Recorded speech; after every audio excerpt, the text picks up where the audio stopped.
Are you ready to tap into the power of social media to promote your business?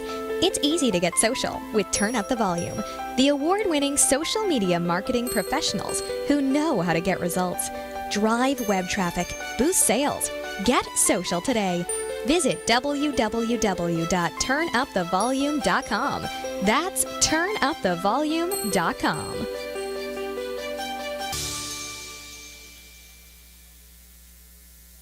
Richard Franzi is a highly sought-after keynote speaker on topics of interest to CEOs of middle firms across North America. Richard's talks include Killing Cats Leads to Rats, a fascinating look at how unintended consequences of CEOs' decisions impact their firm's performance. Your Gray Matter Matters, which explores how a CEO's mindset can differentiate a middle market firm and define its culture. Richard delivers talks to a variety of audiences, ranging from executive team retreats to keynotes in front of hundreds of CEOs. To learn more about his talks, visit criticalmassforbusiness.com and select the contact page or call 949-887-4104.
Are you ready to tap into the power of social media to promote your business? It's easy to get social with Turn Up the Volume, the award-winning social media marketing professionals who know how to get results. Drive web traffic, boost sales. Get social today. Visit www.turnupthevolume.com. That's turnupthevolume.com.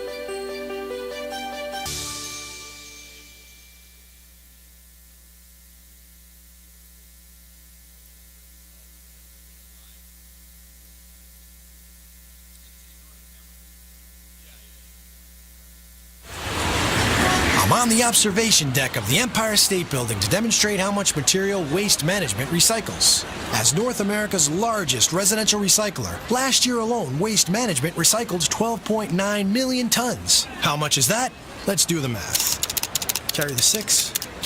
It's enough to fill this building more than 27 times.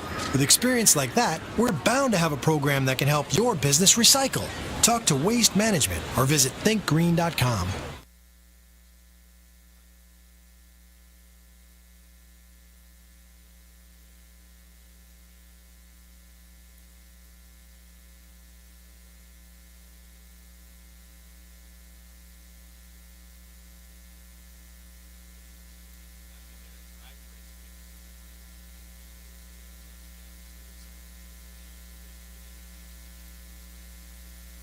When you use the Premier Rewards Gold Card from American Express, the rewards points can keep on multiplying. Buy 3 with triple points on airfare. Buy 2 with double points on gas and groceries. And a single point for pretty much every other dollar you spend on the card. Then, start choosing from over 1 million rewards to redeem all those points. Apply today and the annual fee for the first year is on us. Call 1-800-AXP-GOLD or visit axpgold.com. The annual fee for the card is $175. See terms, conditions, and restrictions at axpgold.com.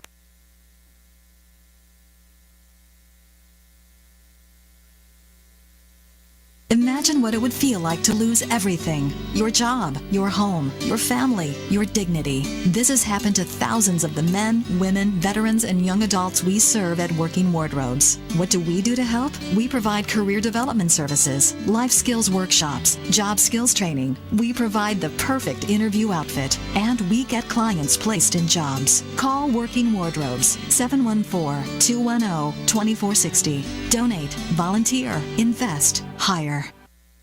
Do you want a free analysis of your inbound marketing? Do you want it in 30 seconds or less? Then check out Marketing Grader, the free marketing tool from HubSpot. It's simple. Just go to marketinggrader.com, enter the URL that you want to analyze, and Marketing Grader will instantly give you a detailed report grading your lead generation, mobile marketing, social media, competitive benchmarking, and more. It's simple, it's powerful, and it's free. marketinggrader.com. I'm on the observation deck of the Empire State Building to demonstrate how much material waste management recycles. As North America's largest residential recycler, last year alone, Waste Management recycled 12.9 million tons. How much is that? Let's do the math. Carry the 6. It's enough to fill this building more than 27 times.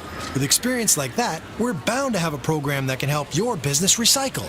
Talk to Waste Management or visit thinkgreen.com. Welcome, everybody, to the Rad Life, the only talk radio show that takes you along with host and age explorer Rad Gantos on his continuing journey of discovery into life's challenges, opportunities, options, and all the latest and greatest things that come with getting older. The Rad Life is brought to you this week by Your Home for a Lifetime, a company dedicated to empowering you to stay safely, independently, and comfortably in your own home. And now here is your host, Rad Gantos. Good morning, good afternoon, good evening, Paul. Of all the shows you have ever done, this one has got me the most excited. I thought it's just me being in the room. Well, that always, that just gets me excited anyway. Okay. I'm just glad to see you. Too much my buddy. but you know what? It's I don't get excited. It is really funny, right? Because we were just talking to our guest today. I'll introduce in a minute, but we were just talking to him a minute ago and saying that how these episodes have turned into Paul's special therapy session or reflection session. It's supposed to be your life, not my life, but it's become more about my life. It's the Rad Life, but Paul lets me call it that. Right? so and I thought I had you. I thought I had you stumped today. Oh yeah. And it was the exact opposite. Right? You got me pegged today. I had you pegged today. So without further ado, we're gonna avoid the banter. Avoid the banter and be gentle with our listeners this week and not do our normal riff. I do want to introduce my guest, and the gentleman's name is Terry Sweeney. And are you a retired captain? Yes. Okay. So, and U.S. Marine Corps, right? Yes, sir. U.S. Marine Corps captain, retired, Terry Sweeney. And he's here today because there's something to do with this week in August, okay? We are commemorating 71 years of the end of World War II.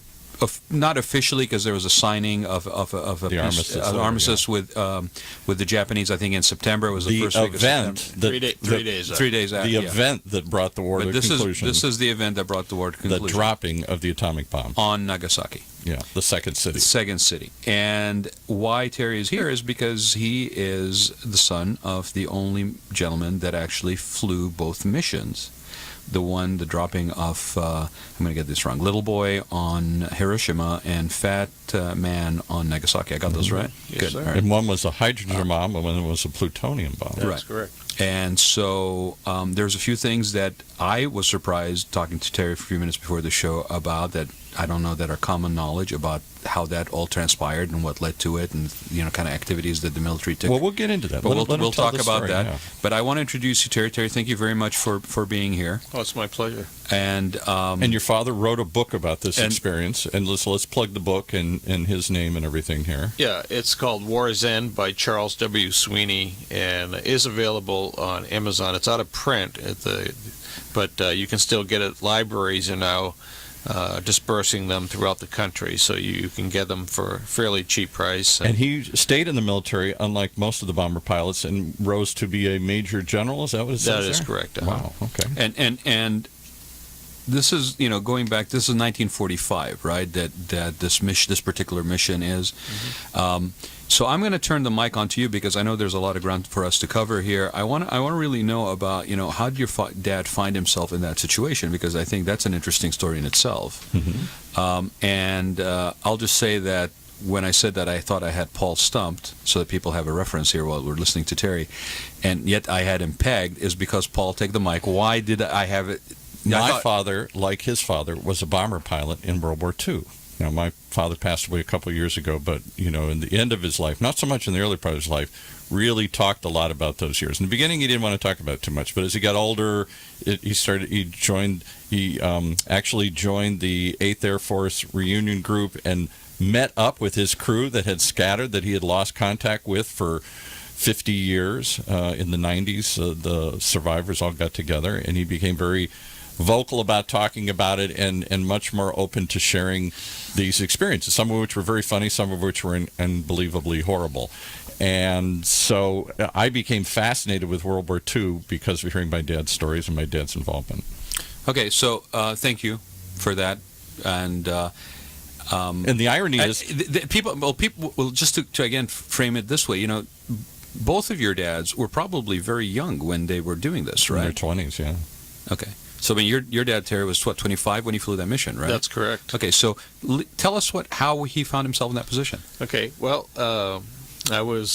we're from Boston, and what I tell people is the real Irish come from Boston in the United States. You heard that, Paul? Yeah, we're not from Boston. We're the fake Irish. We had, my parents had 12 children, and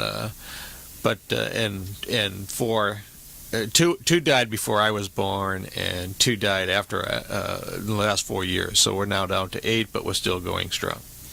However, back in 1937, and I know that's going back for a lot of people, and some people you can't even recall 1937, but my dad graduated from high school, North Quincy High School, just outside of Boston. And my dad, Chuck Sweeney, used to go down to a field called Denison Field. It was an old Navy base airstrip, sure, right in Quincy, and he would ride his bike down there and just watch the airplanes fly all the time.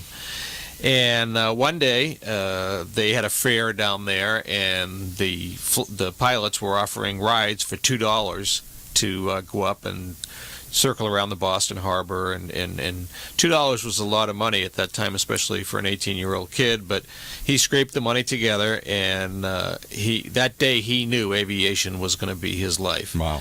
And so at 18 he never never flown an airplane in his life, and 7 years later he dropped a nuclear bomb that ended World War. Wow. That alone, just say that again. Yeah, within a 7-year period of time, he went from never being in the cockpit of an airplane to dropping the last nuclear bomb on this earth that ended a world war. Well, shaping the course of human history, basically. Yes. Forever. Absolutely. Forever changing war and history and everything. Wow. Yeah. So to give you a little background, Dad enlisted in the Army Air Corps when a lot of his friends were going off to college.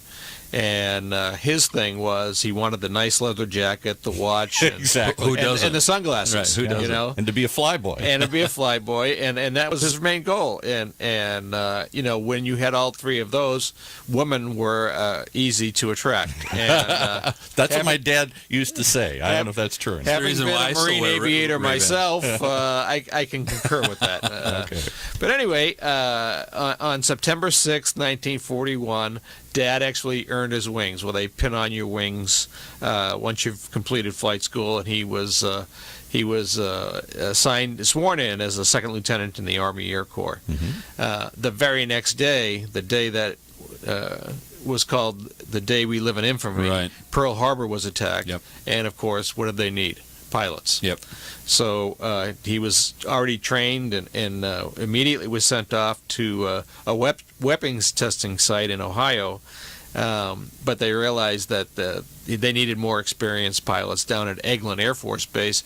Eglin Air Force Base is in Florida, and that was the gateway, if you will, of planes coming in and out of the European theater. So he went down there, and he was in charge of. He was a group commander of one of the squadrons down there, or many squadrons. Now let's stop you. So right away, your dad is a second lieutenant, and within a short period of time, he is a group commander because they don't have any pilots. Well, I saw something, and I can't remember. It was somebody who was talking about the book, maybe one of your brothers, or it was a quote somewhere from your dad, but something about the fact that he pretty much wanted to fly anything that had wings. Well, and he did. He flew every single plane in the inventory, which at that time were 60 airplanes. And my dad is what I would call a natural pilot, in that, some guys are natural ball players, or he could get into a cockpit and just fly it by the seat of the pants, figure it out. Unlike me, who had to study and learn it, and fly multiple missions of the same task just to get it down. He could do that in one flight. But he was the base commander. He was pretty rapid acceleration. Because of the war. They needed experienced guys, and they needed to train these guys. Right. And so he's down at England, and he got word from his boss that there was a special plane coming in, and to square off a section of the tarmac where no other planes could go, no other people could go. So secret. So a very secretive plane was coming in, and so he went up to the tower to watch to see what it was, and he described it as the most beautiful plane he had ever seen in his life. It was a B-29. Never seen a B-29 before.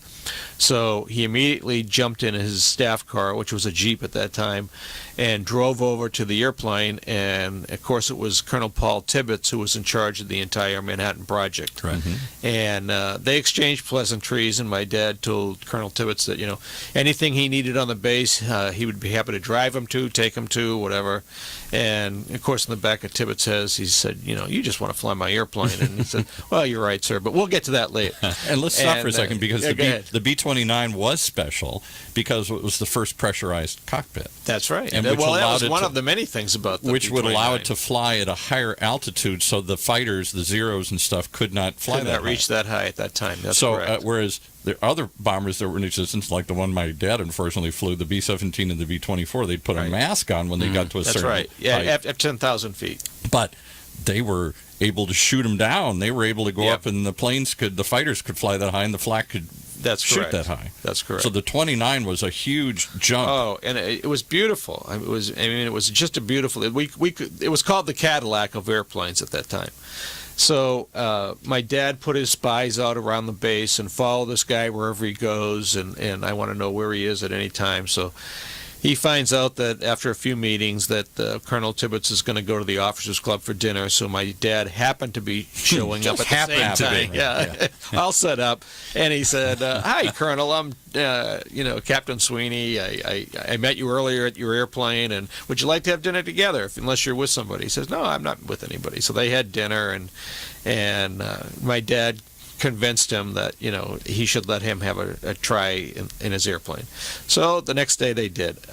He went up and took my dad in the B-29, which my dad was just thrilled to death. And he said, "Okay, Charlie, why don't you go ahead and take over and see how you do?" Well, again, my dad was a natural pilot, so he was able to fly the airplane, no problems whatsoever.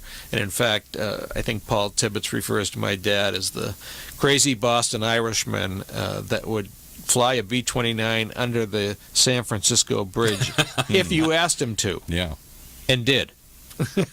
So he did fly under the. That's what he told me. Under the bridge, you're not supposed to do that one. Okay. No. But we're in the late 30s there.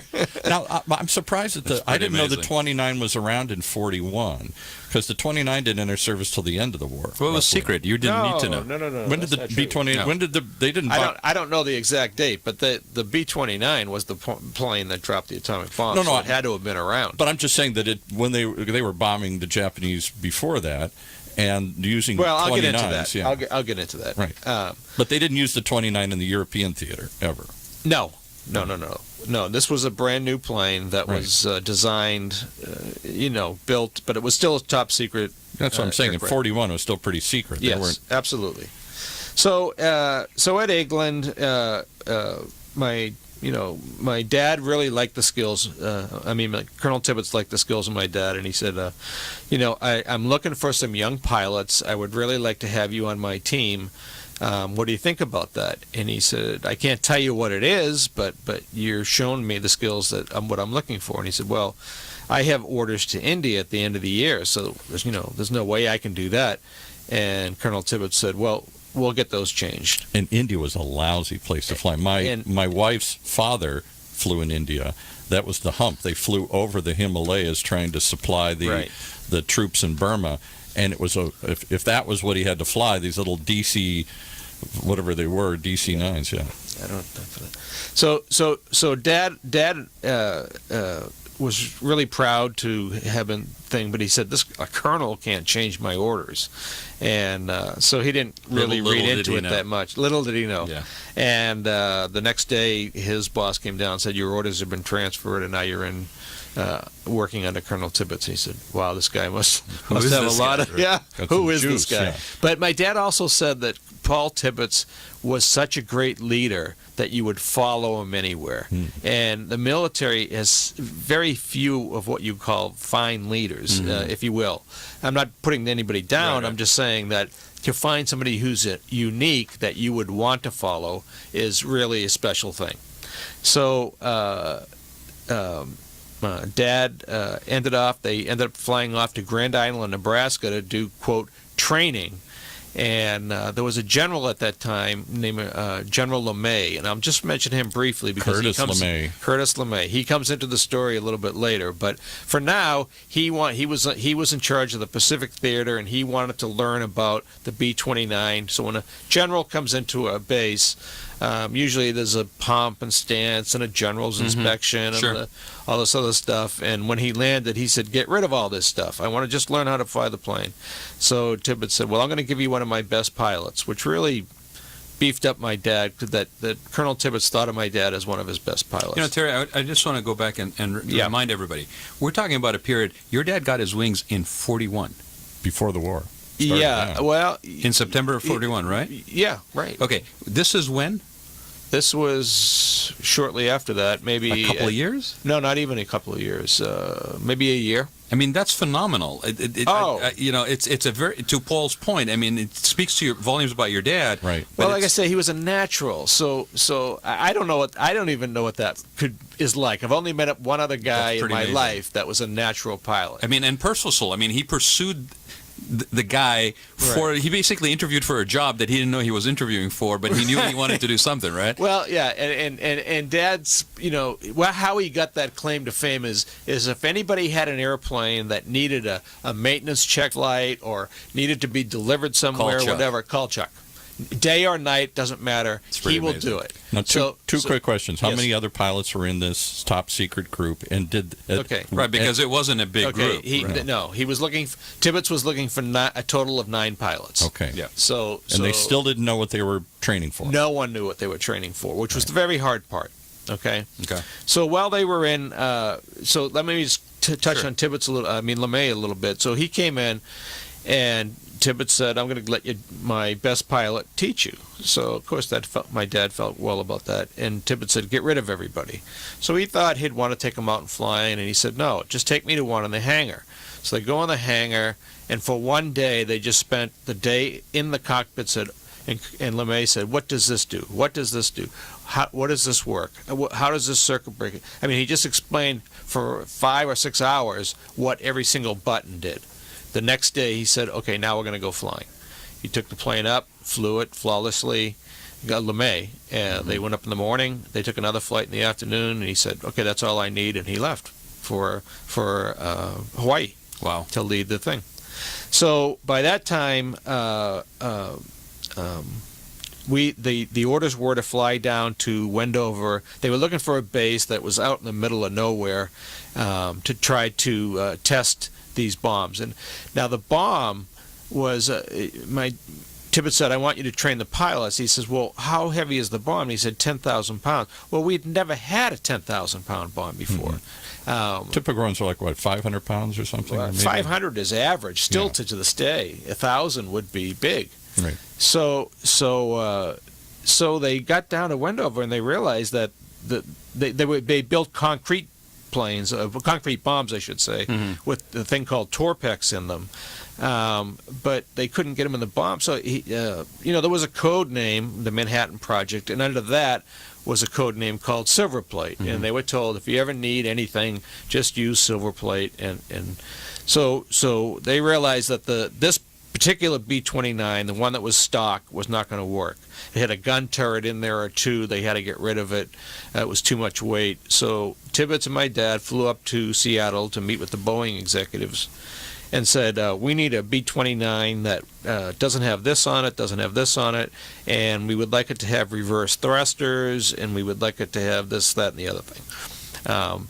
And the executives looked at them and they said, and who the hell do you think you are? You're just a captain and a colonel. Silver plate. Go look that That's up. exactly what happened. And he said, well, we're here on a mission that involves silver plate. And they said, when do you need the planes?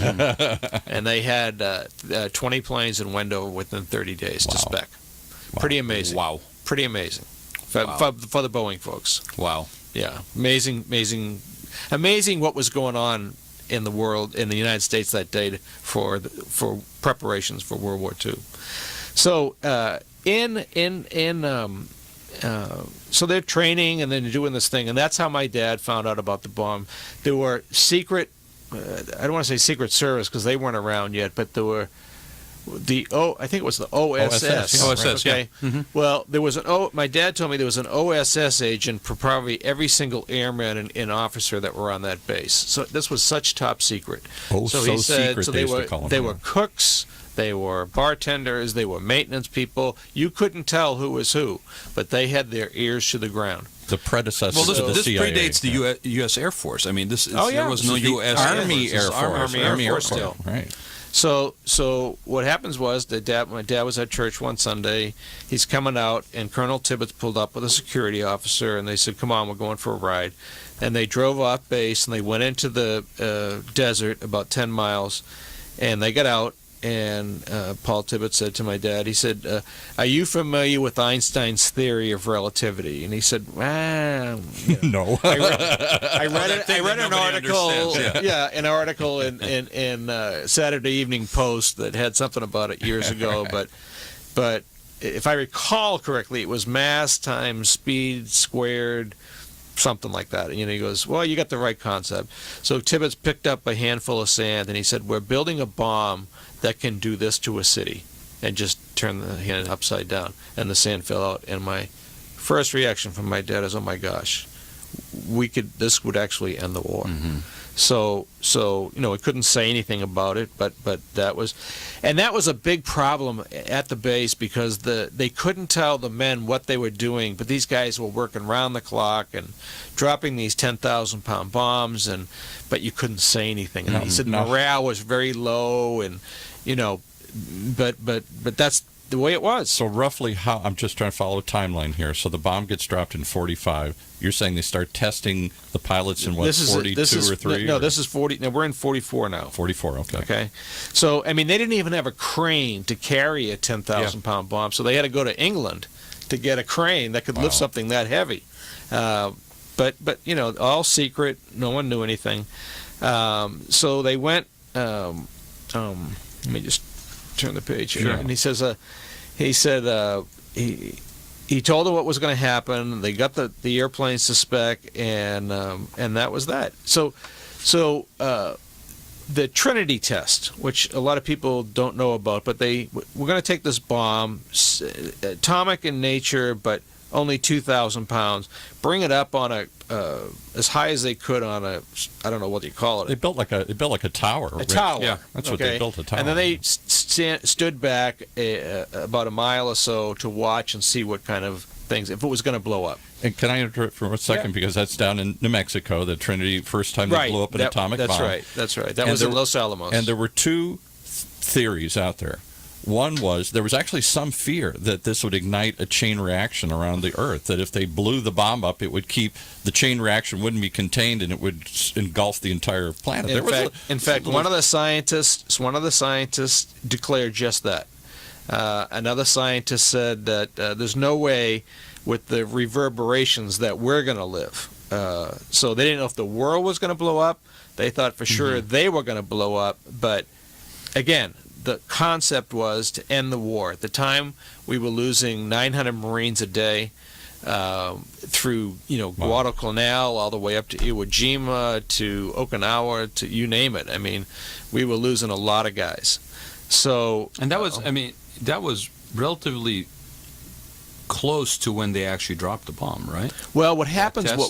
Yeah, that was in July, and Truman had left to go to the Potsdam Conference in Germany, where he was going to meet up with Stalin and Churchill, and they were going to discuss the end of the war and how they decided that it was going to have to be an unconditional surrender with Japan, among other things. But who said they would never surrender? Right. They were dying at yeah. Iwo Jima and stuff. They were dying to a man. They were fighting to the last breath. Right.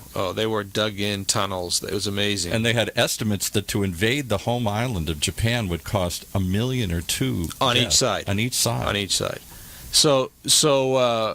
So anyway, they got word to Truman that the Trinity test was successful. That's when they got their orders, the 509th Composite, which is what it was called, to go down to Tinian Island, to fly down there. This is in the South Pacific. In the South Pacific. And the order was you have the go-ahead to drop anytime after August 1st. So Tibbets was planning the missions, and the primary targets were Hiroshima, Kokura, Nagasaki, and Nagita. And what we did is we dropped leaflets over all those cities and said, we're going to bomb these cities in the next week, get out of the city. And the Japanese would not let the people leave the city. So I did not. I had never heard no that. idea Yeah. that. Oh yeah, we do that now, we still do that in Afghanistan and in Iraq and Syria. I mean, that's the kind of nation we are. But anyway, so on the right wing was in the front plane was the Colonel Tibbets in the first bomb. On the right wing was my dad and all the scientists in his plane, and they had all these measuring equipment that they were when Tibbets' bomb bay door would open.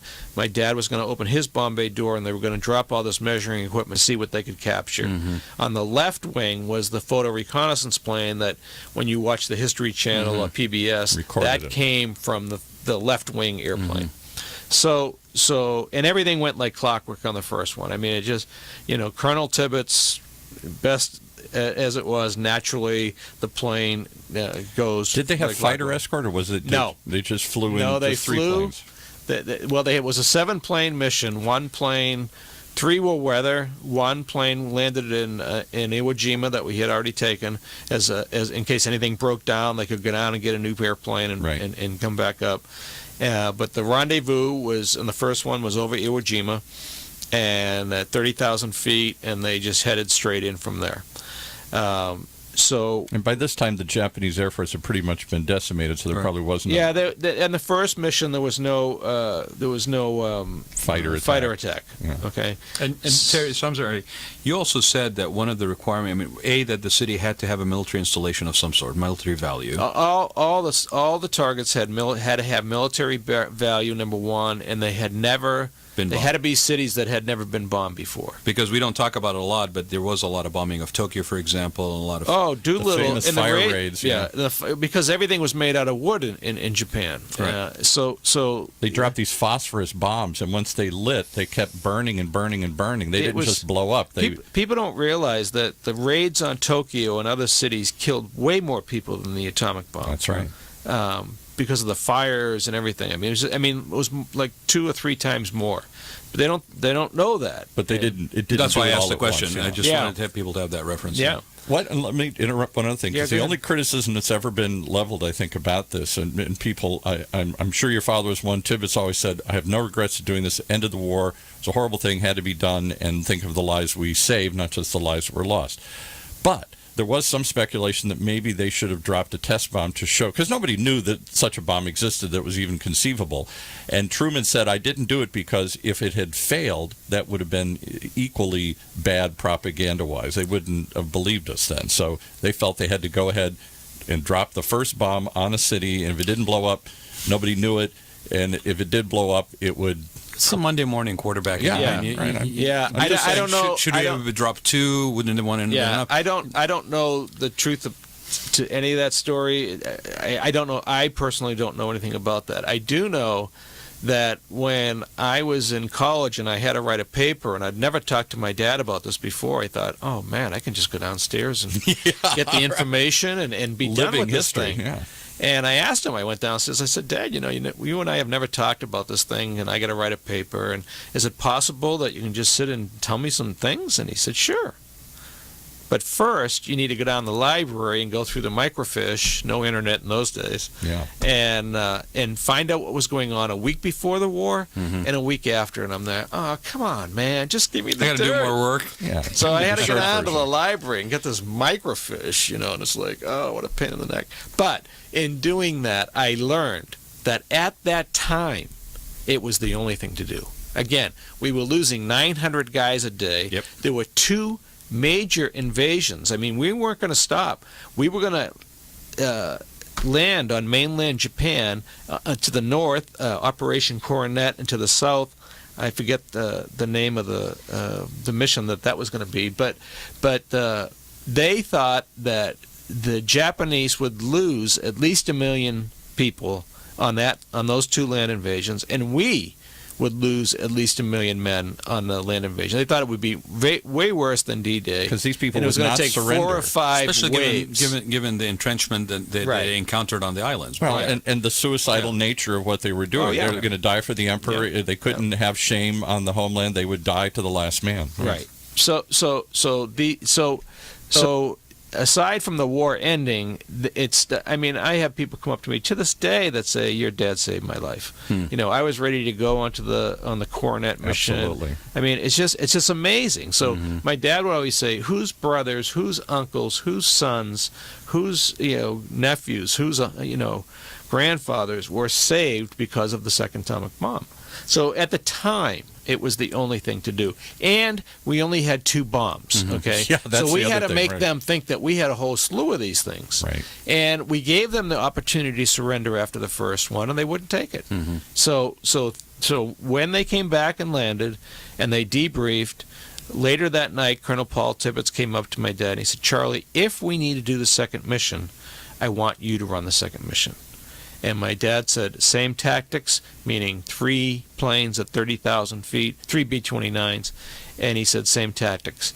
And my dad said in the back of his mind, he said, "Don't you think the Japanese are going to be a little bit smarter this time?" They're going to be ready. But what he didn't tell Tibbetts was Tibbetts had gone to MIT to find out the mechanics of the Japanese Zero, and if they had passed at a certain speed and made a turn, could they have gotten? But he never mentioned that to my dad. That wasn't part of the thing. He just said, "Yeah, same tactics." And of course, I learned about that later in life. But Now keep in mind, this is a different bomb too. This was a this was a bomb that was going to. It had to be fused from takeoff, which was one big problem because it was the plutonium bomb, and this bomb was going to detonate 1,500 feet above the target, Right. whatever it was they were going to hit. So they weren't sure the second bomb was going to work. They hadn't. So even though it was the same tactic, it wasn't the same mission It was because of the totally nature different of the bomb, device. much bigger bomb, plutonium bomb. Actually, that was the bomb that they later on produced more of. It wasn't Little Boy. It was actually Fat And Man. that's what It was we're Fat Man, that's what yeah. we're afraid the North Koreans have claimed that they've now I exploded. think that's the plutonium one they bomb. dropped on Bikini Atoll. Yeah. Yeah. Well, they've done a plutonium since then. Yeah. Now, Did you know? I had to look it up because I was curious. Did you know where the names come from? Fat Boy and Little Man? No. Yeah. Do you know, Terry? I don't know. I knew it You one stumped time, me but I on don't that. remember. Okay, I'm not claiming that I knew No, this. no. I looked it up, right? Which is cool. Okay, a little boy comes from Thin Man, from the book by what's his name, Dashiell Hammett. Right. Yeah, and Fat Man. Sorry, little boy. Fat Man comes from the Maltese Falcon. Oh, the Fat really? Man, Sidney Greenstreet. Sidney Greenstreet. Yeah, Okay. the Fat Man and the little So boy. the little boy changed things. Now, I have to ask the question that I'm sure your dad has been asked about, not about whether or not it was just, we've covered that, and I agree with you. I think most people, the historians, have come down as awful as it was. Not if you're in the poor Japanese that got killed that day, but it saved millions of lives at the cost of 100,000 lives. A horrible calculation, but it was taken, and it did end the war. Now, my question is, when your dad saw this blow up, what did he think? Because nobody, other than the people at Trinity, had ever seen this or could imagine it. And I'll preface it by saying this part. I actually know something about the Trinity explosion. They put it on the top of a tower. And dropped it. No, they set it on the top of a tower.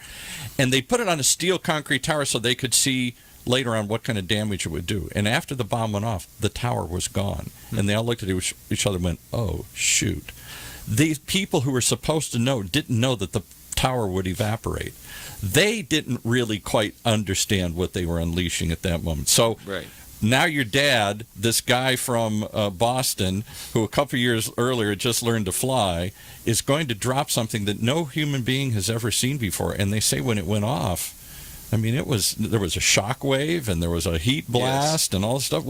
Recount that. Well, like I said, my dad was on the first one, so they had. The only way that they had, they couldn't go to the Air Force. They had never dropped a bomb this big. No. They didn't have ballistics tables to figure out how to do it. They couldn't talk to anybody about it. They couldn't go to the Air Force and ask them how to do it. So they calculated it themselves. They figured it out themselves. With a slide ruler, probably. I don't know, but as it turned out, they learned that if they did a 30-degree angle of bank and turned 155 degrees down, that would give them the greatest. They had to be 12 miles away, nautical miles. So that would have given them 12 nautical miles, actually 13, to be that distance to from avoid the bomb. the blast. It had such a blast to it. My dad said, it was, so he's on the first one, so he got to see it. He says, I saw the concentric circles. It was every color in the world. He said it was, brighter than any rainbow that you could ever see. And he said, and our plane started to shake, and my bombardier was saying, hey, we're taking flak, because the plane was shaking up and down and everything else. Flag. And he says, we're getting hit. And he said, well, this guy must know, because he was in Germany, and he got shot down 12 times. So he must know what he's talking about. But my dad said the plane was still flying. Mm-hmm. So I just held on, and I kept flying. And then after a while, I realized, we're not getting hit. This is actually repercussions from the bomb. The shockwave. The shockwave. So he said, okay, so now that I know what it is, all I have to do is just get us out of this. So he knew the second time what to expect. But he must have had an awe-shoot moment when they looked at it. Knowing what it's going to do, still, when you see it go off, that close and feel it and everything. So I have no idea. Paul, I know you're probably going to run over the hour. You've already made the decision, right? Yes. Okay, so do you want to take the break and then come back? Okay. All right. We'll take a break and come back. Fascinating first-hand account of a moment in time that we are remembering today here this week. Yeah, we'll go over. That's all right. Yeah. Imagine what it would feel like to lose everything. Your job, your home, your family, your dignity. This has happened to thousands of the men, women, veterans, and young adults we serve at Working Wardrobes. What do we do to help? We provide career development services, life skills workshops, job skills training. We provide the perfect interview outfit, and we get clients placed in jobs. Call Working Wardrobes, 714-210-2460. Donate, volunteer, invest, hire. If you are like the majority of Americans, you want to continue living in a familiar environment throughout your maturing years. In fact, according to many surveys, 82% of homeowners overwhelmingly prefer to age in place, which means living in their current homes safely, independently, and comfortably, regardless of age or ability level. With over 30 years of combined experience in residential, commercial, hospitality, and destination resorts fields, Your Home for a Lifetime is a company dedicated to empowering you to maintain your quality of life and independence by helping you make your house your home for a lifetime. Do you want to reorganize or remodel your home? Do you want to add a full bathroom and possibly a bedroom on the main floor? Are you looking to make your kitchen more functional? Is an aging parent moving in, or your child is moving out, or even moving back in? Call Your Home for a Lifetime at 949-492-1872 or check them out on the web at yourhomeforalifetime.com and find out how they can help you make your house your home for a lifetime. All right, strap in. We're in for a bumpy ride. So that's where we left off. This is really fascinating, and it really reinforces why the format of the way that the show has organically evolved really leads to interesting stuff. Where if you're just joining us, I want to reintroduce my guest for the hour plus we're going to go over this today is retired Captain U.S. Marine Corps Terry Sweeney, who's the son of, and it was a Major General, right? Retired Major General Charles Sweeney. Who is the only man who flew both missions over Japan that were the dropping of the bomb on Hiroshima, and then the second one, he actually flew the lead plane and dropped the bomb on Nagasaki. So Tibbets didn't go on the second mission? I didn't know that. No. All right, it was in good hands with Chuck, right? I got to ask you a couple little quick questions here that are just, Sure, I'm thinking this is a rare opportunity to talk to somebody. I've never known anybody. And Paul is all giddy, by the way, because his dad was a bomber pilot in the Second World War. Yeah. Well, and As were a lot of guys. And I'll just say one weird thing, that my dad finished his missions in 44, I think it was, after D-Day. Yeah. And can't go home. War's still going on. Yeah. And they said, well, you want to re-up? Here we go. You fly another 30-some missions. And he said, hell no. And so they said, well, you only got one choice. That's to go to Japan. Yeah. And war continues there. And he was on his way there and got drunk at a bar and met a colonel who said, you don't want to go to Japan. He said, here, I need somebody to run this rest home here for flyers. And my dad said, yeah, okay, fine, whatever you want. And the next morning got assigned to run a rest home. And that's but for that drunken night at a pub, he would have been in Japan. Given the nature of what this show is supposed to be loosely, which is about seniors and whatever, right? That's even funnier. Yeah, that's the truth. Your dad actually predicted the show and your involvement in the all these years. He gave birth to me just so for this moment to happen. All right, so here's my question: how did you? Two questions. One is about you. You knew your dad had this historical connection, but he didn't talk about it. Did the kids not talk about it? Did your dad not recount this story a million times? Or did he talk about it? No, that generation never talked about it. Because my dad didn't talk about it until he got old. And then he talked about it. Same. And my dad did not want to write the book. One of my sisters convinced him to do it for historical purposes. Yeah. He didn't want to recall it at all. And my mom said that he had nightmares, and he did imbibe a lot, and so I'm sure as much as he had no regrets. He believed in the mission. He believed in the mission, and he said, and besides, Terry, he says it was an order. Mm-hmm. And when you're in the military and you get an order, it's not like you can say, well, I don't think that's a good idea. Right. You follow orders. And so I'll tell you my dad's quick story, which I told you before. First mission, he goes over in Germany. This is earlier part of the war, no fighter cover. Goes up, 50% of the planes get shot down. Mm. And I said to my dad years later, how they got you to go the first time? How'd they get you to go the second time? What did he say? He said, it was an order. Yeah. Same thing. So we left off, Terry, before the break about the reverberations from the impact from the bomb. Right? Yeah, I'm going to backtrack a little bit. Go ahead. And just tell you.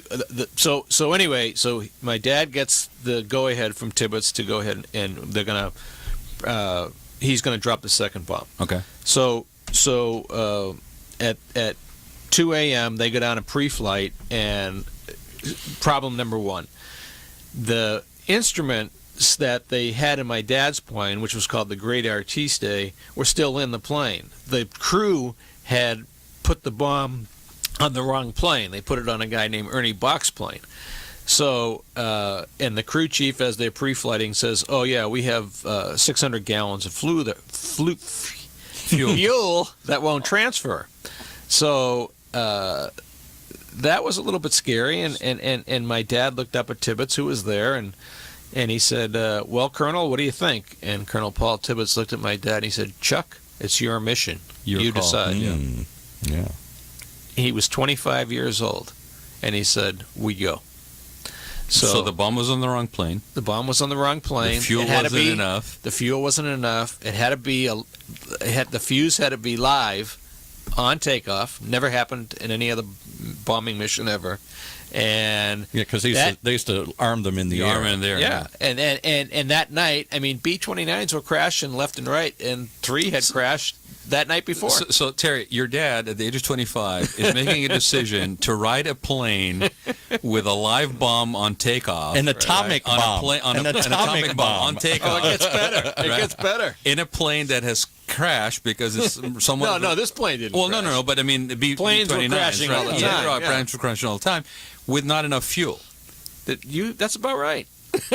Why am I visualizing the thing about the fuel Dr. Strangelove? No. It's the greatest generation. They just go. The thing about the fuel was they had landed when they came back on Tinian, the first one. They had plenty of fuel. So they thought, okay, a 600-gallon transfer isn't going to be a problem. It turned out to be a major problem, and I'll get into that. Okay, go ahead. So they take off and amazing in the boxcar, and they go to rendezvous, 3 planes, and one of the rendezvous planes doesn't show up.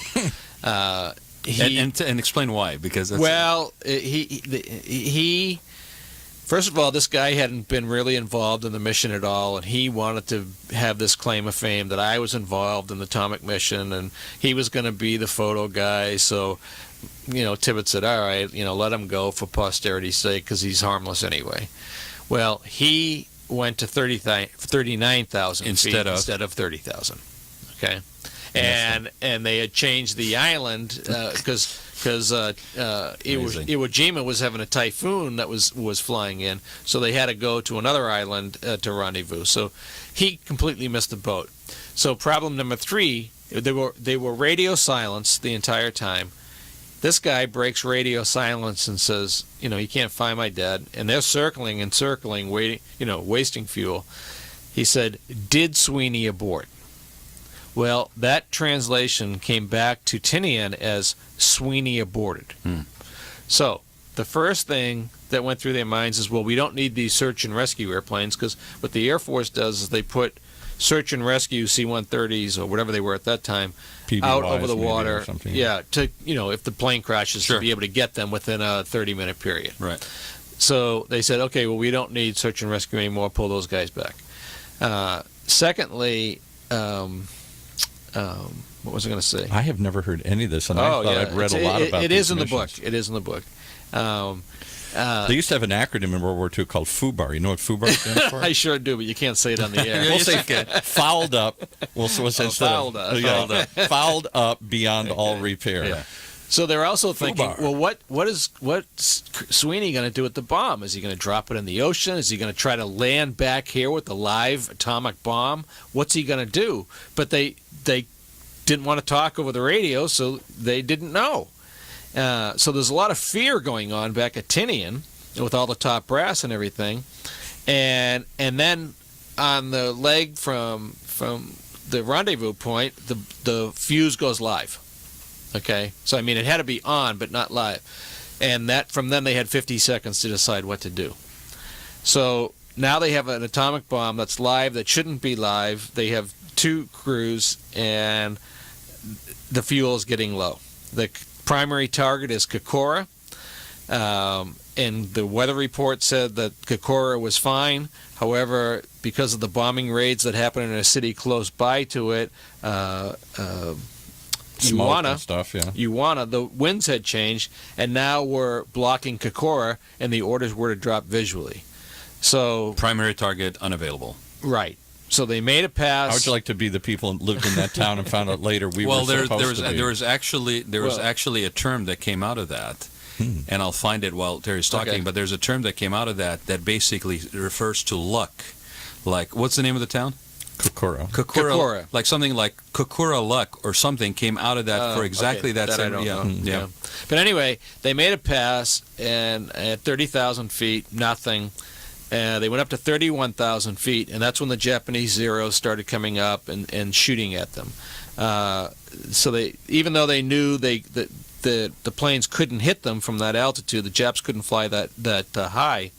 They made a third pass at 32,000 feet, and the engineer is saying, we don't have fuel to get back into the base now. I mean, we can't be making these continuous runs. Right.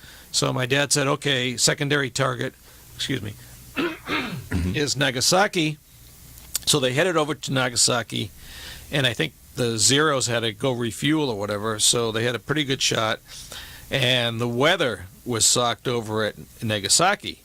And so they said, well, we don't have enough fuel for one pass now. And he said, well, we're going to make one. And they made the pass, and it wasn't. They couldn't see anything. So they went around, circled around. And as they're making the second pass, the bombardier, who actually drops the bomb, said, I've got it, I've got it, I've got it. And at that time, you turn the plane over to the bombardier, right, who actually has a steering wheel, and he drove it in, and they dropped the bomb. And then, of course, they went into that slant range turn, and some less people died in Nagasaki because it's very hilly. Very well, yeah, but they hit right in between two Mitsubishi factories. I mean, it couldn't have been a better hit from a strategic standpoint, and so the less people died because it was a little bit over the water.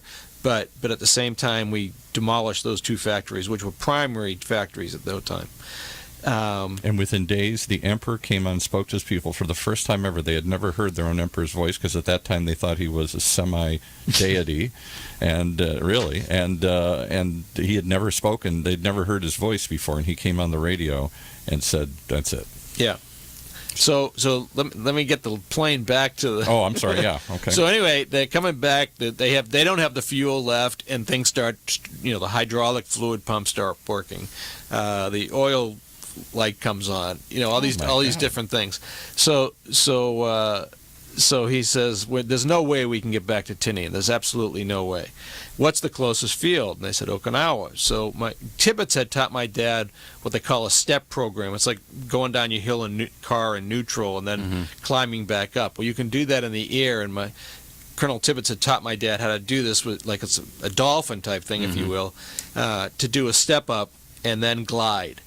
And but by now the radios had broken, everything had spoken. So when you're coming into a military base, the tower will show a green light, revolving green light, or a revolving red light, which means the field is closed. You cannot land here for whatever reason. Maybe there's a plane on the runway that's crashed or whatever. And then there's a split green light, and so they're coming in, and 3 engines have quit of 4 engines. My dad said, throw out all the flares, everything. They're rocking their wings, trying to get attention to the tower. Basic ops are going on. This plane's taking off and landing, and they don't see them. And they said we had to come in hot and heavy because there's no other way we can get this thing in there. And finally, the tower saw the plane and got everything out of the way, gave them the green light, and they came down and landed and rolled off the runway with 3 gallons of gas. Oh, my goodness. Yeah. Wow. My dad said to this crew, don't say anything to anybody because they were in Okinawa and they weren't supposed to know what had happened, and they didn't know. So here's my second question I was going to ask earlier. Right. Now it's even better. So why did this not propel your father into the same fame it did for fame or infamy, depending on whether people thought it was a good idea or a bad idea? I did not know who flew the second mission. Okay. I did not. The first mission we all know, and they know the name of the plane, the Enola Gay, and Colonel Tibbets, if you read anything about history and all that. The rest of the people in all these missions didn't seem to get. Was it just because it was the second, and the second's never as big as the first, or was it an attempt to keep it quiet or something? I never heard any of the story. I never heard any of the problem that went on.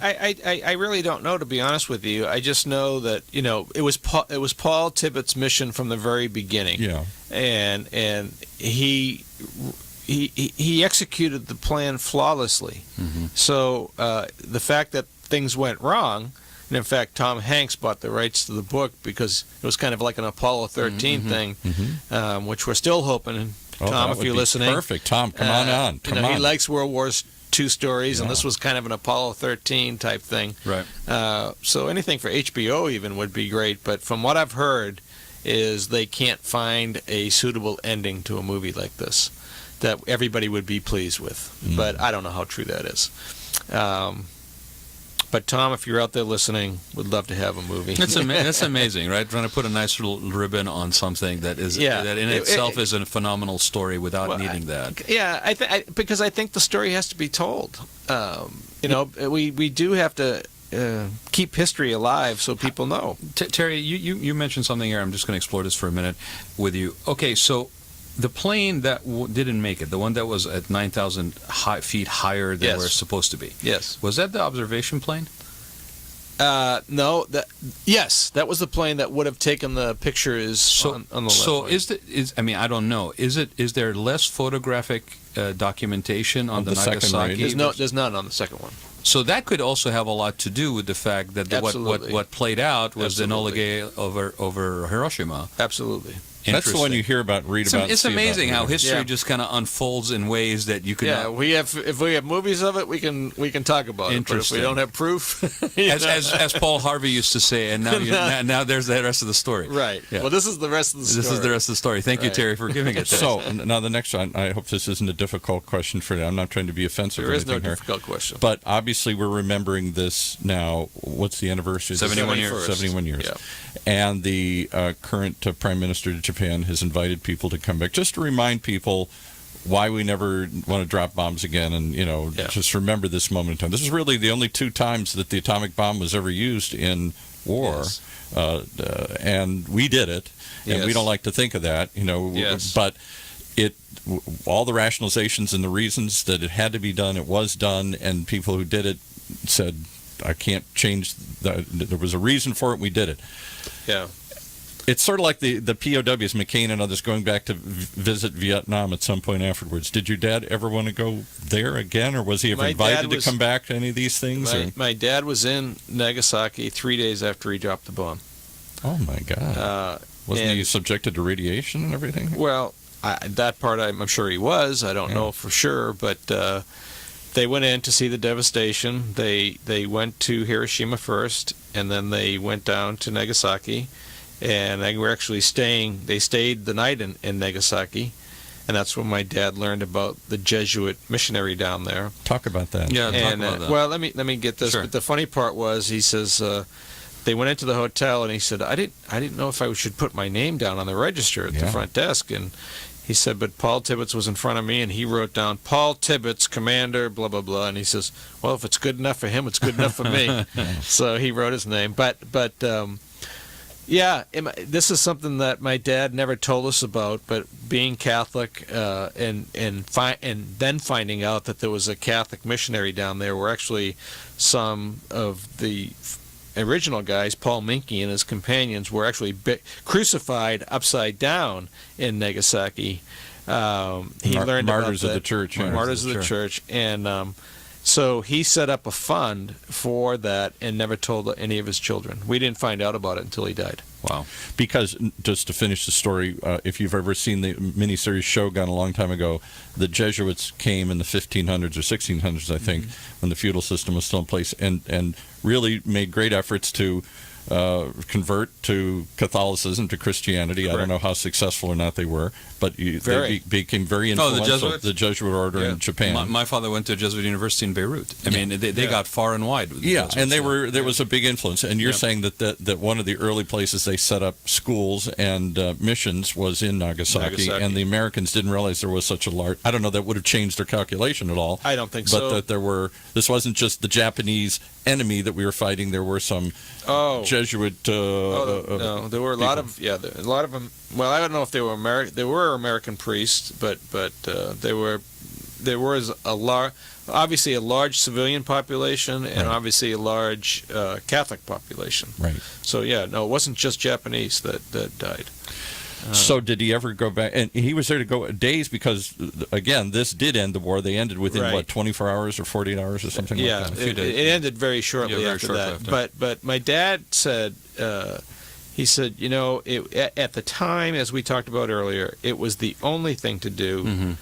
And his next sentence is, and I hope we never have to do it again. Exactly.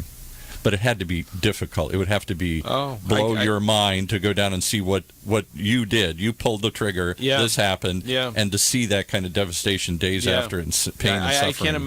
I can't imagine. But he did get to see it. So he did get to see what. And again, this maybe is a silly question. Somebody tweeted in. Did they get any awards for this, or well, he has the Air Force Flying Cross and a couple of other. But I wonder why there was not a Medal of Honor awarded or any of that kind of stuff. This is one of those I guess maybe they didn't think it was the same danger or something. But it's certainly bravery of the highest order. Silver Star, I think, too. Right? Yeah, Silver Star. He did get the Silver Star, but it was more. The war is over. Yeah, that's and really. The boys are coming home. They mean the ticker tape parades in New York. 900 people dying a day. And when no land invasion on mainland. And it wasn't. It was like million estimated death on both sides. So it wasn't just the Allied forces. It was also Japanese. The Japanese were committed to fight. I will say this. I did look it up, right? And there's a reference of a 14-year-old kid at the time who literally saw the plane fly over. Wow. Kokura. Mm-hmm. Okay, and there is supposedly in Japan still referred to as the luck of Kokura in reference to that time when some bad weather basically saved lives of tens of thousands of people there. Yeah, I didn't know that. So here's a 14-year-old kid that's watching this thing over because they dropped that bomb around noon. No, it was 12 earlier o'clock? than that. It was they took off. Hiroshima was at about 8:15 a.m. because of the delays at the rendezvous point. Theirs was more in the 10 o'clock range. Okay, so this was early morning. Morning, This kid was basically out, watering or something. Yeah. Sees a plane go over, and he's in Kokura, and then sees a flash in Nagasaki. Mm-hmm. So to your dad's point, it had to be done, and hope to God they know it's never happened. Now the other part of the story is, after we did this, the war has been changed. We've never had a major war. We've had lots of minor war. We haven't had a world war again because the theory is with atomic weapons unleashed, this is the end of mankind now here. And we came close to it in the 50s and 60s a couple times, the Cuban Missile Crisis and some other things where we almost unleashed these things at each other here. But and there's worry again that groups will get atomic bombs and drop them, not nation states anymore, but crazy groups out there that want to do this. Mm-hmm. It not only ended the war, it changed the world forever. Including an arms race. Yes. I mean, let's just not forget that, right? That I looked it up. It was like 120 Fat Man units were produced between 1947 and 1949. Yeah. So, yes, we saw devastation in a scale that we have never seen before, and yet at the same time, that didn't just go away, and that was the only time we built it. It didn't end the idea of it being in combat and using such weapons, and that's why, you guys basically were of an age, you lived in a generation where duck and cover. The reality was duck and cover, right? Yeah, the fallout shelters. Fallout shelters. Yeah. So I told you before when we started this, Terry, I want to know, here's your dad. This is a huge, incredibly historic, monumental, any way you want to look at it, moment, right? Yes. And you're right in the middle of it. Well, I wasn't born yet. Well, not you, but your dad was right in the middle of it. Right. In fact, you could almost, I can only imagine what went through his head. I actually chased Tibbetts to the point where I basically got myself on this thing. Now I find myself at this threshold of history that's forever recorded. Right. What happens with your dad after? Okay, so the military was obviously letting people go left and right. I mean, we downsized tremendously. My dad couldn't wait to get out. Yeah. Well, what my dad did is the Air Force had started, I think it was in 1945, and what he did is he joined the Air National Guard in Massachusetts. Okay. And here's really where the other story comes in, is he was senior then. He was a one-star general, and he became good friends with John F. Kennedy, who was a senator at that time in Massachusetts. Wow. Talk about moment. This is like, what's that movie, Zelig, or where you keep intersecting people in history. Yeah. Well, anyway, Logan was, the Air National Guard, which is now down on Cape Cod at Otis Air Force Base, but at the time was at Logan Air Force Base. So in those days, in the 50s, Senator Kennedy would call over to my dad and say, Charlie, do you have any planes going down to Washington, D.C.? I have a vote that I have to do at 3 o'clock today. And he said, well, what time would you need to be there? And he said, well, 2:15, if you have something going down. And my dad would say, well, let me look on the board and see what we have going. And there's nothing on the board. Right. And he says, well, I've got something going at about 1 o'clock, if that would help you. Great, perfect. And he would fly Kennedy down there, wait for him to vote, and then fly him back. That's hilarious. And then in return, Kennedy would say, hey, Charlie, Air Force is playing Notre Dame this weekend, and we can't figure out how to get the band from the Air Force Academy over to Notre Dame. Is that? Oh, I'll take care of it for you, sir. And we would get to go on football junkets. That's amazing. And so, fast forward. Kennedy now becomes president. Yeah. Okay. You talked a little bit about the Cuban Missile Crisis, right. but the Berlin crisis. Right. We had just come airlift. out. This is where my dad's claim to fame in his mind was a much harder mission than the atomic bomb.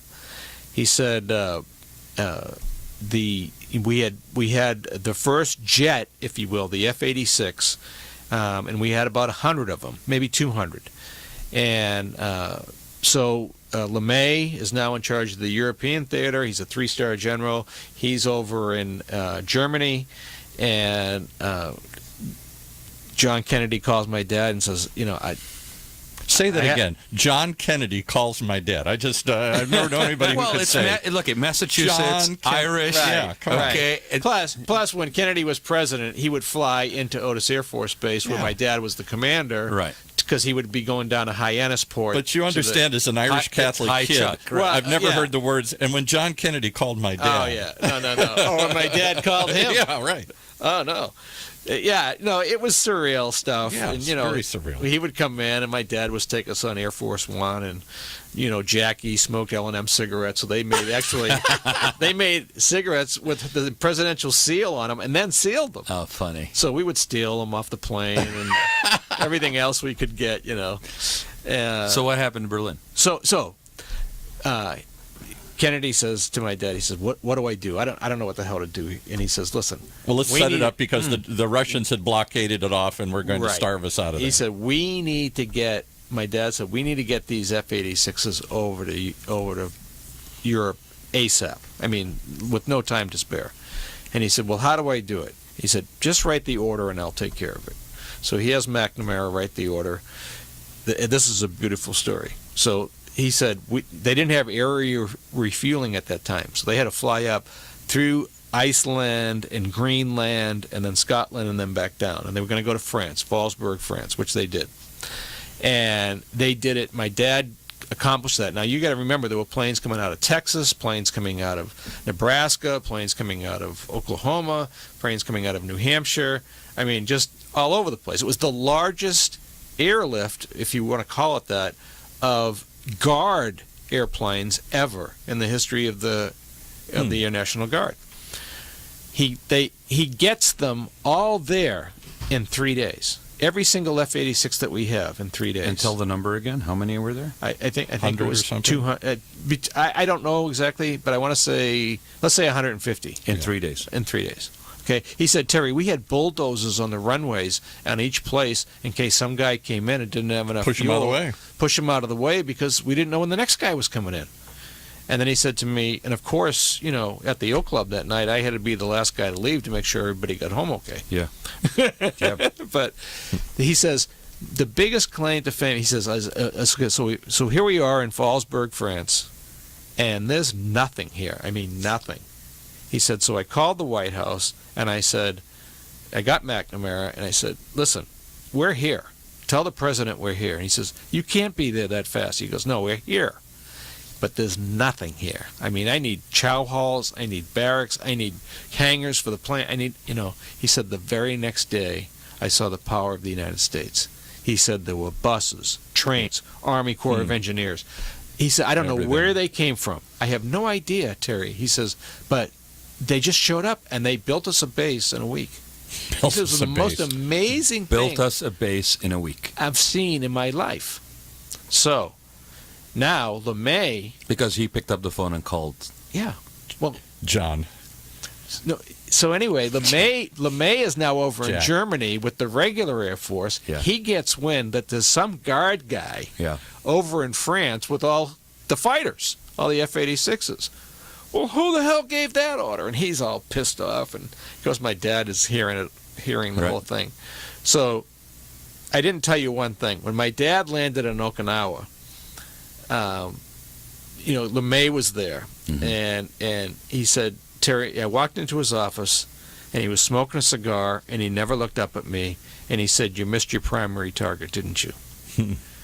And he said, well, Sort of. It was, yeah. I mean, how do you answer that question? Because they didn't really miss it. It was Right. fogged in. Their orders were to drop visually, so they went to this. He said, so I just said, yes, sir. And he said, LeMay, again, didn't lift up his head. He says, get out of my office, and started smoking on a cigar. The man just dropped the bomb that ended the war. And Okay. The war was still going on. Yeah, but Let's- okay, fine. But he was telling me this right before I went into the Air Force. But I mean, that's right classic. before I went into the Marines. That's classic LeMay. I got it. Oh, it was. I got to finish the story. So he goes out in the hallway, and Doolittle is out there, Another guy. 3-star general, and he says, "Hey, I just heard what happened. Let me buy you a drink." And he said, the moral of the story is, Terry, is that when you go into the Marines, you're always going to find somebody who's a jerk, who's going to be your boss. He's going to be a jerk, but there'll always be a guy above him that's a good guy. Okay? Amen. And he was true. That was in my 11 years in the Marine Corps. That was Now absolutely again, true. as an amateur history buff, particularly World War II, you've rattled off a whole slew of names that are just famous. Well, yeah, Who's okay. who? So let me finish this. So now LeMay, when it fast forward, we're in 62. Who the heck has these 62. jets? And so he says, get me over to France right away. So they get a plane ready, and he gets wind that the general's coming. So he has everything all set up, general's inspection, the whole 9 yards. And he says, and I had the cigars that LeMay smoked. And he said, so LeMay comes in, he's all piss and vinegar, and, who gave you the order to do this? And he said, the commander-in-chief, sir. And he said he pulled out a cigar, and it was the ones that LeMay smoked, and he lit it up. And he said, and where the hell did you get that? And he said, well, sir, when the president puts me in charge of something, I leave no details out. Oh, wow. All Little right, digs. almost end of the story. Oh, my goodness. Oh, he was just I've never known back anybody in your who knew face. Curtis LeMay. This guy's Back in your- legendary. And I got to meet him. He lived in How Newport many Beach. years later? Okay, let me finish the story. Okay. I got one. When he's done, so I'll tell you my the Curtis father's LeMay claim to story. fame, and I'll shut up. My father's claim to fame. Now, as if the bomb wasn't, as if getting these planes wasn't. They're guard guys, and back in the United States, there's all this gruff from the wives, and why do the guard guys have to be there, and why can't we just have regular, blah, blah, including my mother, because they were over there for a while. And so Kennedy is going to come on TV that night and say, okay, we're going to pull back the guards and reserves, and we're going to let the regular Air Force take over. Well, what they were doing is they were going to Ireland on weekend to pubs, and down to Italy for plays, and over to Switzerland and Austria. They were having a ball. European trip. Yeah, and they're dog fighting with the Canadians and the Europeans, and The name was they're Sweeney, having right? they're having a ball. Okay, Irishman knows how to. they do indeed. God bless them. So anyway, he says he gets wind that the president is going to get on TV that night, and you say, okay, we're going to pull back these guys. My dad calls the White House, and he says, I've got to talk to the president. He gets through to the president, and he says, Jack, I got to tell you something. Jack. We're fine. He says, nobody over here is complaining. The morale is extremely high, and we're good for another 3 to 6 months if you want us to stay. Really, there's no issue We'll here. stay if you want, yeah. He said the president went on TV that night and changed his speech and said, we're going to keep him there for another 6 months. Because of your dad. And he said, tell me anybody you know that can get the president to change his speech. Wow. Wow. End of story. End of story. Well done. I gotta find the applause button. Well done. Well done. That's not written. There we go. Well done. There you go. No, that's probably not written. That's amazing. Okay, so tell your LeMay story, Paul. Oh. All right, so Curtis LeMay is a famous figure. I think he was in charge of the European theater, was during the war. Well, yes. Yeah. He's and First the Pacific. Always had a big cigar, chunk Always. So much later on, I'm a hippie, protesting, unhappy about the Vietnam War. Same. And who is still around is Curtis LeMay. Yeah. And Curtis LeMay is the man that went down in history and said, the quote still says, I don't know if it's apocryphal or if he really said it, let's bomb them back into the Stone Age. Yes. And he's the only guy that advocated dropping the atomic bomb again in Vietnam. Yes. The French had asked us to do this, and he said, sure, what the hell? We got them. We'll use them. I thought I heard somebody currently running for president say that. And then Curtis LeMay did run with George Wallace wasn't he his vice president? I think he was his on the American Independent Party. Right. Yeah, with George Wallace, 1968. So Curtis LeMay is not just famous in World War II, but became even more infamous during the 60s as the most proponent of let's just bomb the hell. We got this bomb, let's use it. Okay, so in the early 80s, I'm working as a stockbroker. I get out of the Marine Corps, and I'm working in Laguna Beach as a stockbroker. And one of my clients is a history buff like you guys. Right. And he says, did you know that Curtis LeMay lives in Newport Beach? Oh, you're kidding. And I said, no. He said, if I call him and ask him if we can come over, would you go with me? I said, of course I would. Yeah. Well, we went up there. He allowed us to come to his house. Oh, my goodness. We sat in his living room, and we just let him talk. And I got a history lesson of probably 4 hours, right? I never mentioned my dad or anything, and I don't think he remembered my dad. But your dad snubbed him. Well, yeah, but I mean that was who? Yeah. He told me stories about what was going on in China prior to this, and things that were going on in Europe. It was the most other than hearing my dad's stories. It was just so beautiful. Okay, so I want to just say something. Okay, people who are listening to this going, okay, why are you guys going over? Minutes why are you guys going over? Because I have one story. Yeah, no, and his dad did a bunch of other stuff after that I want to touch on. But here's the thing, right? People say, well, what is this show about? Okay, now I don't know, but it's fascinating. No, I'll tell you what it's about. We say it's a life's journey. Yes. It's a journey of aging, right? Now some people go, well, that's you person getting older. No, it's not that. I'm also president of the San Clemente Historical Society, and there's such a thing as in my mind that's called living history. Yes. Living it and actually doing it, all right, and remembering it. And it's things like this that we don't document. So for whatever little teeny tiny part of history that this show now being recorded on YouTube and is also now we have a video and audio of Terry sitting here talking about his dad. Amazing and touching stories. on all these people, right? Mm-hmm. That becomes something that is then passed on. Yes. And to the point of War's End, the book, right? And your father's comment about hope to God that we never have to do that again, right? Yes. If you do not recall and remember history and take the time to, in reverence, remember it and document it like we just did today, okay, there is no record of what we should remember. Yes. George Santayana, who said those who don't remember history are doomed to repeat it. Okay, Terry, I'm sorry. I just needed to. I wanted to remind people why we do this, and this is again happy accident that this is the way that this has unfolded as a show. Yeah. But we welcome this every week. We don't want to be so tight on it that we don't allow for this to happen. Sure. So. Final story here as we wrap up. I have a story and then I have a plug. Let me do the plug first. Do the plug, I have a beautiful friend named Laura Dietz who lives in Corona del Mar, who has spearheaded this amazing effort to bring the Iwo Jima Memorial, a memorial, to the West Coast and to be placed on Camp Pendleton. Mm-hmm. And she's worked furiously for years on this thing, and we hope to have it done for the 70th anniversary, which will be next year. So I think, was it 70th? I don't remember the exact year, but the website is called Marines on Iwo Jima, and that's spelled IWOJIMA.com.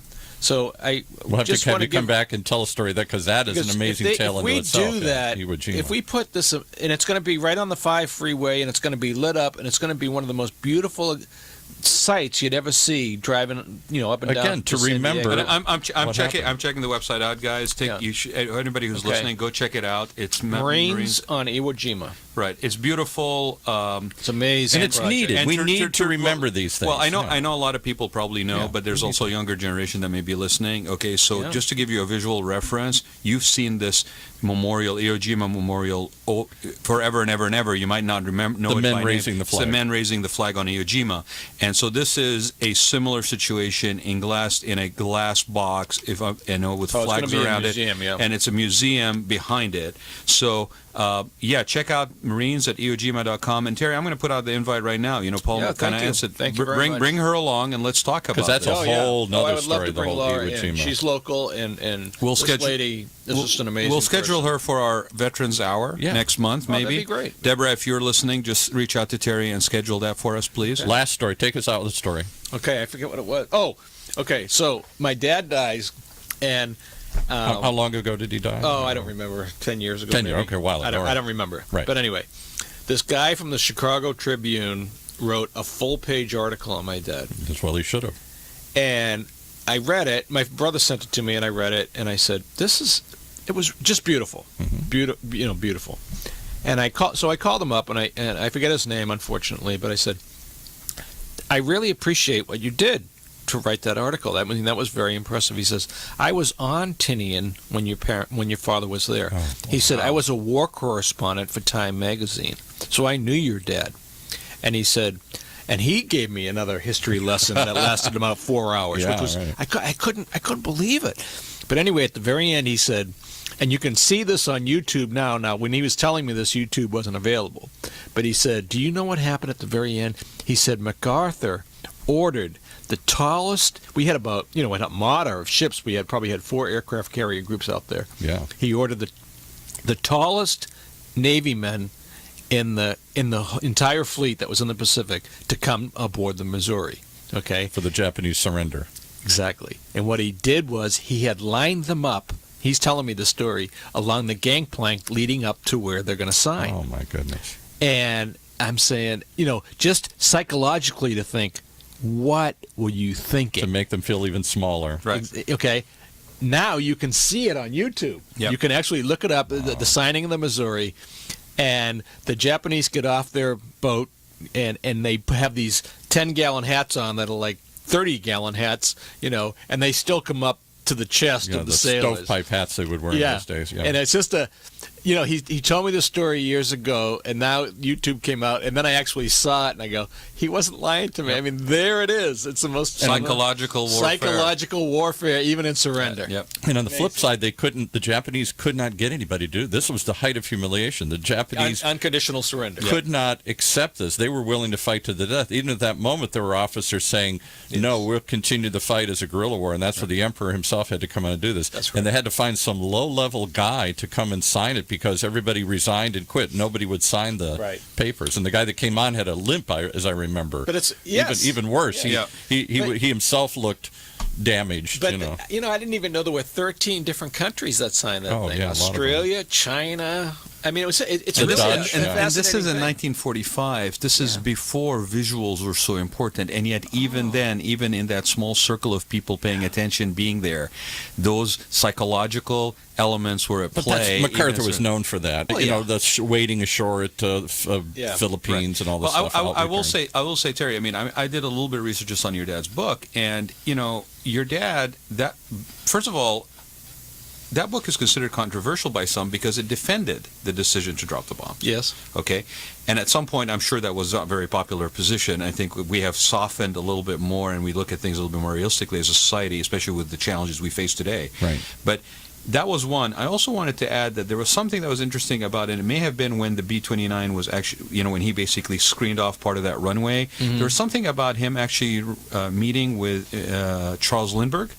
Oh, yes. Charles Lindbergh he met too? Yeah, oh, my God. Oh, and I'm doing that for Paul's effect. Who didn't he know? Okay. So when they were in England, shortly after Paul Tibbets had flown in, I forgot all about that. Lucky Lindy. He came in and to England, and he said, hey, I hear you got this new plane, a B-29. And he was my dad's hero. I mean, my course, dad. yeah. I mean, every kid, and that Number one aviator in the world. Right. So he says, he said, I'd really like to take out that B-29 you have out there. And Tibbet said to Lucky Lindy, he said, let me give you one of my best pilots. Again. And my dad said he was beaming inside because he didn't know that Tibbetts looked at him that way. Yeah. And so he took Lindy up and gave him a couple hops. And Lindy hop, right? Yeah, no a pun couple intended. of flights. No pun intended. Yeah, it was a dance. And and Lindy came back and said to Tibbetts, he goes, "You have one fine pilot there." So I mean, this is a couple of years after your dad took that first trip in that plane for $2, right? It wasn't that long. Years. Yeah, it wasn't that long after. Couple of years. So here you are. You've never been in a plane.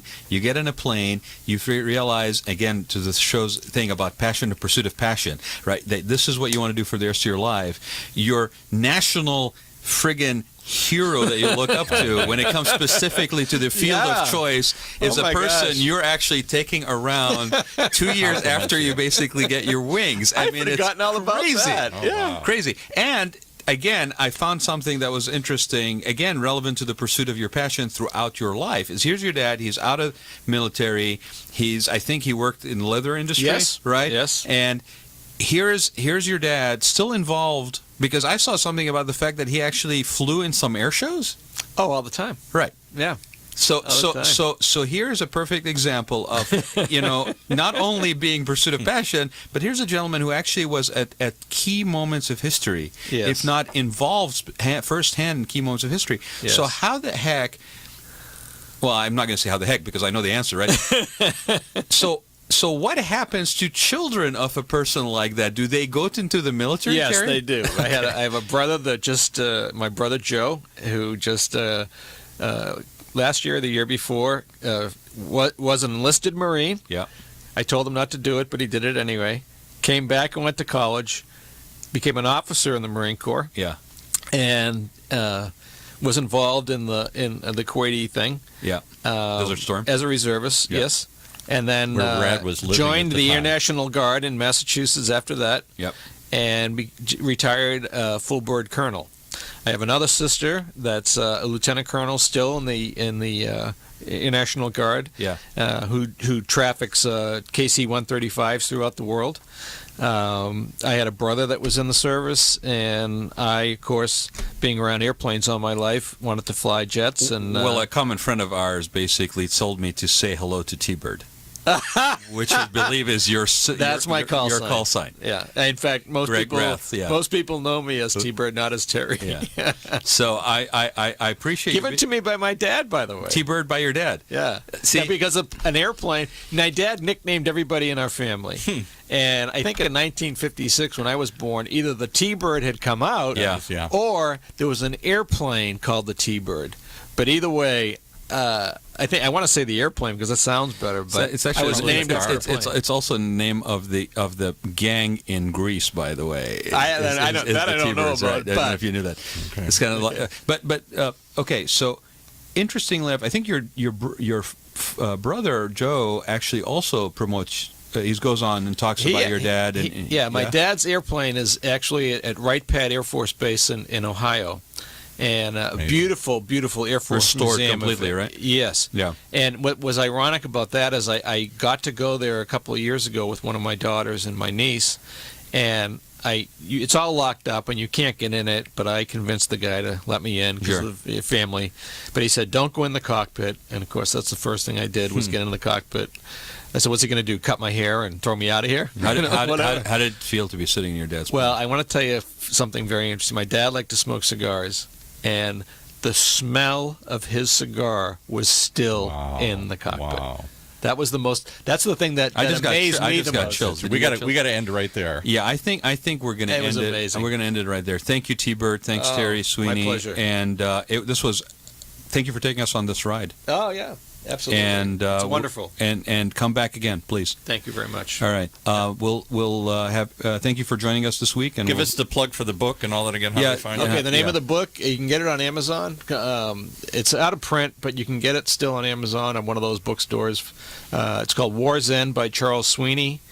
And the name of the website, again, is marinesoниwojima.com. Fabulous. Thank you so much for spending this time and sharing these stories with us. I'm going to say also, I did find while we were just talking, if anybody's interested to actually hear specifically firsthand from Terry's dad, Charles Sweeney, there's an audio recording that's out there actually describing the Nagasaki mission preparation and execution, and it's called Nagasaki, the Commander's Voice. Yes. And it was made in 2005. Was that King, the guy in Larry CNN, King? Larry King? I didn't say because the audio Okay. recording was done in 2002. Okay. Was the last one made before he passed away. So that wasn't Larry King. no. He was on Larry King, yeah. But and I'm sure there's a lot of information on this. We got to get Tom Hanks on. Call Tom Hanks right away. And come up with enough reasons. Tom, if to you're make listening to this, Come on, Tom. this is a great story. It doesn't have to be neatly packaged, boys and girls, right? This is worth telling. That's right. It ends with the landing, and there's 3 gallons of gas. And it ends with Terry sitting in his dad's plane, still smelling. There you go. Smelling. My father is a cigar gosh. smoker. I know exactly what you're talking about. I could walk into a room. Yes. You know, he's still alive, but I could walk into that room, heaven forbid he passes away, and I would sense him through the smell of either tobacco. And it's only because they have it so locked up and Oh my God! tight It's that you can everywhere. Still do that, Right? you Yeah. know? It was wonderful. So thank you again, and thanks everybody for joining us this week, and we'll look forward to having you along with us on the Rad Life next week. And you can email me any thoughts, ideas, feedback on these shows, Rad, RAAD, Gantos, GHANTOUS @gmail.com, and like us on Facebook. Thank you very much. You have been listening to the Rad Life Radio Show with your host and age explorer, Rad Gantos, brought to you on the one and only OCTalkRadio.net.